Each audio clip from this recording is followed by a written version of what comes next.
Every single day, a continuous conveyor belt of steel and cargo moves between the manufacturing hubs of Asia and the consumer markets of Europe.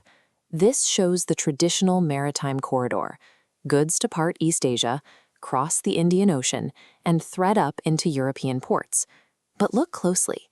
This massive global trade is forced through extremely narrow physical bottlenecks, like the Strait of Malacca and the Bab el-Mandeb Strait.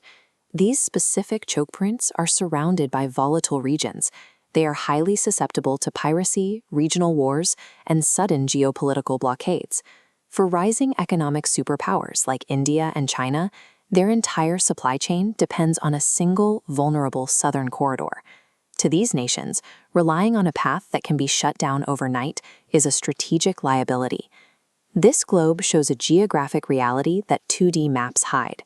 Traveling over the top of the globe cuts transit distance significantly. This is the Northern Sea Route.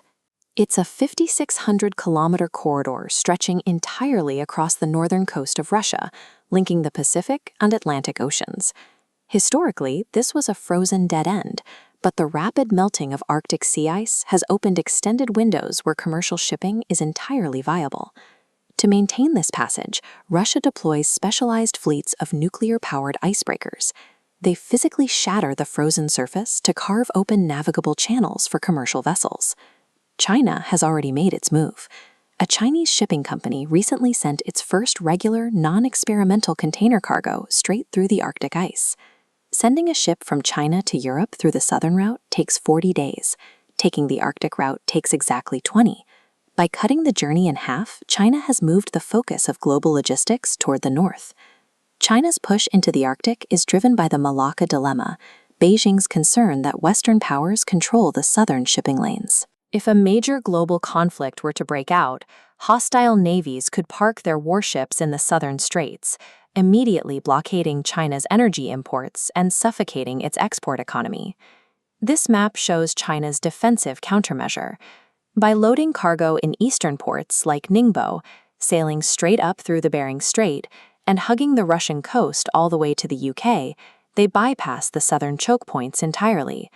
But China can't do this alone. They need Russia's sovereign waters. And right now, Moscow is under heavy international sanctions. They desperately need an alternative way to generate revenue.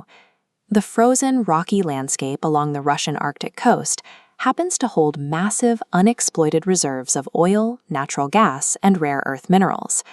To extract that wealth and physically move it out of the region, Russia needs massive port infrastructure, logistics support, and transit fees from foreign shipping fleets. Insightful, driven by economic necessity, Russia is leveraging its Arctic geography. They are actively inviting Asian superpowers into their backyard to build an entirely new, sanctions-proof economic engine.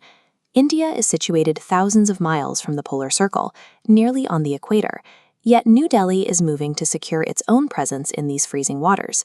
The motivation is geopolitical. New Delhi cannot allow Beijing to unilaterally control the most efficient trade artery of the 21st century. India's strategic countermove is the Chennai-Vladivostok corridor, a direct trade link from its coast to the Russian Far East. Securing Vladivostok lets India bypass traditional southern lanes, gaining direct entrance into the Northern Sea Route.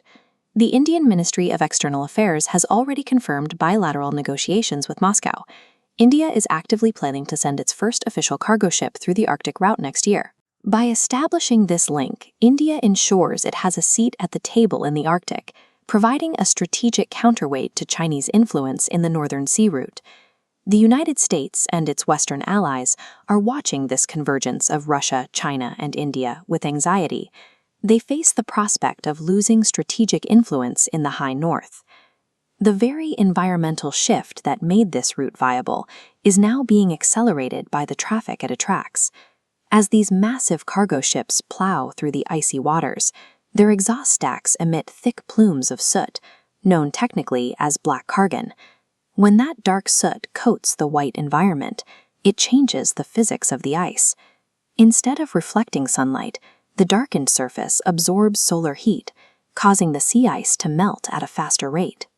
Beyond the melting, an increase in traffic brings the threat of oil spills and icy waters that are virtually impossible to clean, along with intense noise pollution that disrupts fragile marine ecosystems.